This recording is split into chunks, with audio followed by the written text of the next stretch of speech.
नमस्कार, मैं अर्चना और आप देख रहे हैं हंगामा टाइम्स। हंगामा टाइम हर फेस्टिवल करता है कुछ खास। तो हाल ही में आने वाला हमारा 15 अगस्त यानी स्वतंत्रता दिवस, तो स्वतंत्रता दिवस के लिए भी हंगामा टाइम पहले से तैयारी करता है। लखनऊ की कुछ खास शख्सियतों से खास बातचीत करता है। लखनऊ में जिस तरीके से कुछ समाज सेवक भी रहते हैं, समाज सेविकाएँ भी रहती हैं, शिक्षक भी रहते हैं, शिक्षिकाएँ भी रहती हैं और अन्य ऐसे व्यापारी गण भी रहते हैं जिनसे हम लोग 15 अगस्त की विशेष तैयारियों को लेकर के बात करते हैं। तो आज हमारे साथ में एक वरिष्ठ समाज सेविका हैं जिनका नाम है इंजीनियर कांति कुमार जी। समाज के बहुत सारे क्षेत्रों में कार्य किया हुआ है, चाहे आपका वैदिक राष्ट्र निर्माण को लेकर के हो, चाहे भारतीय संस्कृति को लेकर के हो, चाहे सनातन को लेकर के हो, हिंदी को किस तरीके से आगे और बढ़ाना है और जिस तरह से हिंदी जो आपका है उसको लेकर के किस तरह से चलना है, इन सब विषयों पे इंजीनियर कांति कुमार जी कार्य करती रहती हैं और अपने सनातन के बारे में लोगों को जागरूक करती रहती हैं। तो उनसे उनके जीवन के बारे में बात करेंगे कि उन्होंने, जैसे हमने आपको बताया उनका परिचय बहुत छोटा सा बताया, तो उनसे जानेंगे समाज के और किन किन क्षेत्रों में कार्य कर रही हैं। तो कांति जी, आपका बहुत बहुत स्वागत है हंगामा टाइम्स। धन्यवाद। तो क्या तैयारी रहेगी आपकी 15 अगस्त को लेकर के और हाल ही में आप किन समाज के किन क्षेत्रों में कार्य कर रही हैं? मैं एंटरप्रेन्योरशिप डेवलपमेंट प्रोग्राम की ट्रेनिंग विभिन्न शहरों में देती हूँ। करीब 40 डिस्ट्रिक्ट में मैं एंटरप्रेन्योर बना चुकी हूँ, उनको ट्रेनिंग दे करके कि अपने पैरों पर खड़े होकर के वो सेल्फ सफिशिएंट हो जाए, दूसरों को भी काम देने के योग वो बन जाए।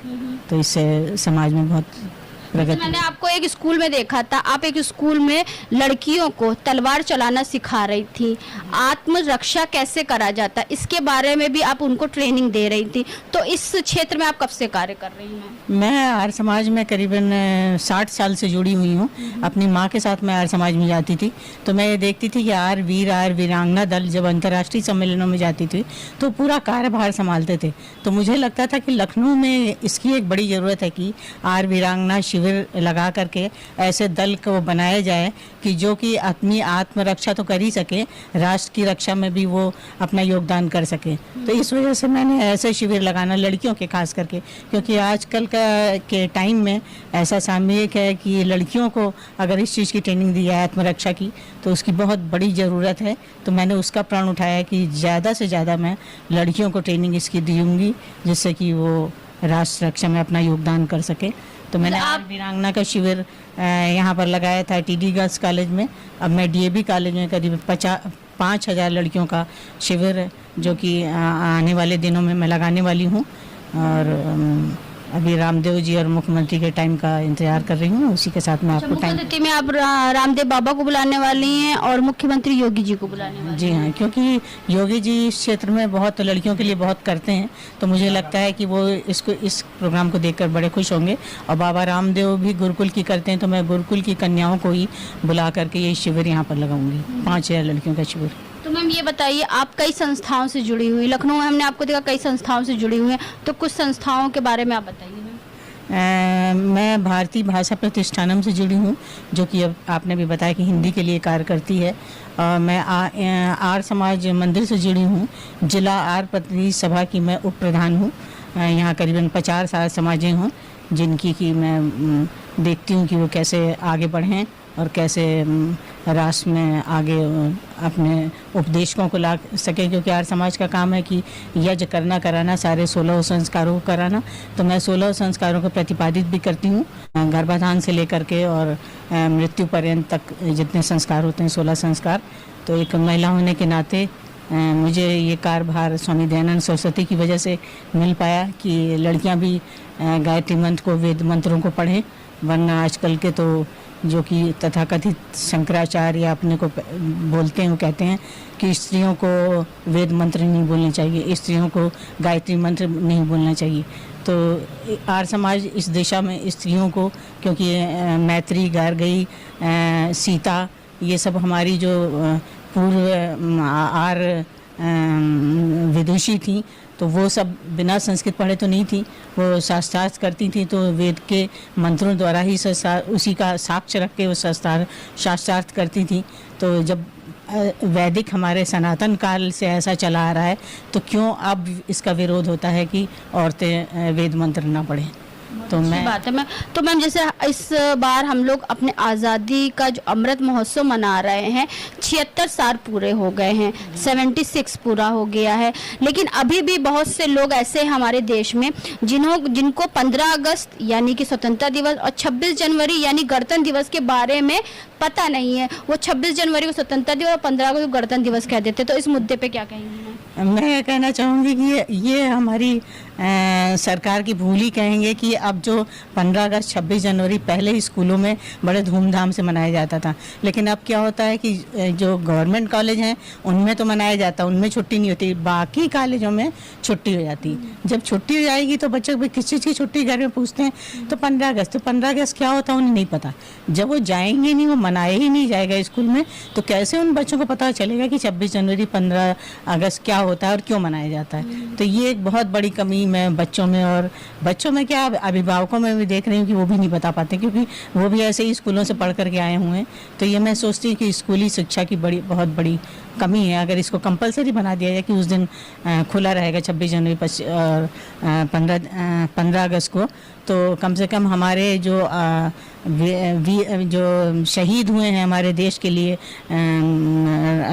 राष्ट्र के प्रति समर्पित हुए हैं, कम से कम 15 अगस्त और 26 जनवरी उनके बारे में बताया जाएगा, तो एक उनके भर में वीर रस की जोश आएगा उन बच्चों में, और देश के लिए वो समर्पित होने के लिए तैयार हो। वीर गाथा हमारी अमर रहेगी, क्योंकि 15 अगस्त 1947 को हमारा देश आज़ाद हुआ था।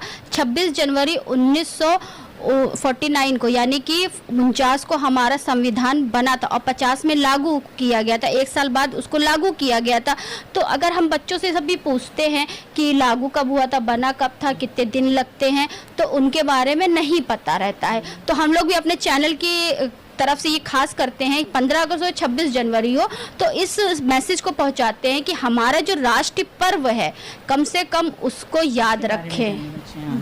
नहीं, ये बहुत आपकी क्या तैयारी रहेगी 15 अगस्त को लेकर? मैं 15 अगस्त पे चाहती हूँ कि स्कूलों में मेरे जितने ऑर्गेनाइजेशन उनमें झंडा, मैं आर्य समाज में भी झंडा फहराती हूँ और ऑर्गेनाइजेशन में भी झंडा क्योंकि फहरे, ये कोशिश करती हूँ 8 बजे से शुरू कर देते हैं कि इसमें सब जगह जाते रहते 11-12 बज जाएँ तो कोई बात नहीं है। दिन की दिनचर्या अगर सुबह जल्दी शुरू हो जाए तो। और 15 अगस्त को जिन बच्चों को अच्छे नंबर मिले हैं हाई स्कूल और इंटर में, उनको भी सम्मानित करने का, जिन्होंने हाई स्कूल और इंटर में अच्छे नंबर ला करके देश का नाम गर्व से ऊंचा किया है, तो उनको भी आप सम्मानित करेंगे यहाँ 15 अगस्त को। तो मैम, हमने आपके बारे में सुना है कि आप हैं, आपके पति यानी कि आपके हस्बैंड, साथ में आपका बेटा भी देश के लिए समर्पित है, तो उसके बारे में क्या? मेरा बड़ा बेटा है, विंग कमांडर है एयरफोर्स में और अब ग्रुप कैप्टन होने वाला है। अभी वो बागडोगरा में उसकी पोस्टिंग है सीमा के पास में, तो वो भी देश के प्रति समर्पित है। छोटा बेटा मेरा मलेशिया में है, वो 15 कंट्री का पेट्रोलियम में हेड है, तो पहला एक भारतीय है जिसको कि इस पोजीशन पे रखा गया कि 15 कंट्री को देखे, वरना चाइनीज़ होता था इसके पहले हमेशा। तो ये एक बड़ी गर्व की बात है कि मैंने ऐसे बच्चों को जन्म दिया है कि जो देश की सेवा और विदेश में भी देश का नाम ऊंचा कर रहे हैं। क्योंकि आपका नाम है, तो आपका नाम जिस तरह क्रांति है, तो आप अपने परिवार में भी एक क्रांति का रूप लेकर के आ रही हैं, जिसमें आपका पूरा परिवार भी जो है देश के लिए समर्पित है। बहुत बहुत धन्यवाद दर्शना जी। तो मैम, सभी दर्शकों को 15 अगस्त पे यानी कि हमारे राष्ट्रीय पर्व में क्या संदेश देना चाहेंगे? मैं संदेश दे दूँगी हर घर पे 15 अगस्त को झंडा फहराया जाए, अपने कॉलोनी में, अपने पार्क में, अपने बालकनी में, हर घर पे 15 अगस्त को झंडा जरूर फहरे और बच्चों को और अपने आस पड़ोस के बच्चों को बुला करके उन्हें ये जरूर बताएं कि 15 अगस्त क्या होता है। तो ये थी हमारे साथ में इंजीनियर कांति कुमार जी, जिनकी विचारधारा आपने सुनी। तो 15 अगस्त यानी स्वतंत्रता दिवस के दिन पे हम भी कुछ खास कर रहे हैं, क्योंकि हमारा ये राष्ट्रीय पर्व है। तो जिस तरह से हम लोग हर पर्व के लिए 1 महीना 2 महीना पहले तैयारी करते हैं, होली आती है तो हम लोग गुजिया पापड़ की तैयारी करते हैं, दीपावली आती है तो अपने घर को सजाने की तैयारी करते हैं, वैसे ही चाहे 15 अगस्त हो चाहे 26 जनवरी जो हमारा राष्ट्रीय पर्व है, तो उसको मनाने के लिए आप अपनी पहले से तैयारी करें। कितने वीर जवानों ने शहीद हुए हैं, कितने वीर जवानों ने अपना बलिदान दिया है इस देश को आज़ाद कराने के लिए। तो ये आज़ादी हमें बलिदानों के बाद मिली, सैकड़ों हजारों लाखों बलिदानों के बाद मिली है। तो हमें इस अनमोल आज़ादी को संभाल के रखना चाहिए और इस राष्ट्रीय पर्व में अनेकता में एकता की मिसाल देना चाहिए और इस पर्व को हमें गर्व से मनाना चाहिए। तो ऐसे ही हम लखनऊ की कुछ खास शख्सियतों से बात करेंगे इस 15 अगस्त के दिन पर, वो क्या विशेष संदेश देंगे और इस स्वतंत्रता दिवस को और किस तरह से धूमधाम से मनाएं। तो इसी के साथ मैं अर्चना आपसे इजाजत लेना चाहूंगी। धन्यवाद, बने रहिएगा हंगामा टाइम न्यूज चैनल साथ में। हम आपको दिखाएंगे कि इस स्वतंत्रता के रंग हंगामा टाइम्स के संग में कौन कौन लखनऊ का हमारे चैनल के साथ जुड़ रहा है। धन्यवाद। हंगामा टाइम्स की तमाम खबरों को देखने के लिए हंगामा टाइम्स को सब्सक्राइब कर लीजिए और बेल आइकन दबा लीजिए। अगर आपको ये वीडियो अच्छा लगा हो तो लाइक बटन प्रेस कर अपनी प्रतिक्रिया हमारे कमेंट बॉक्स में देना।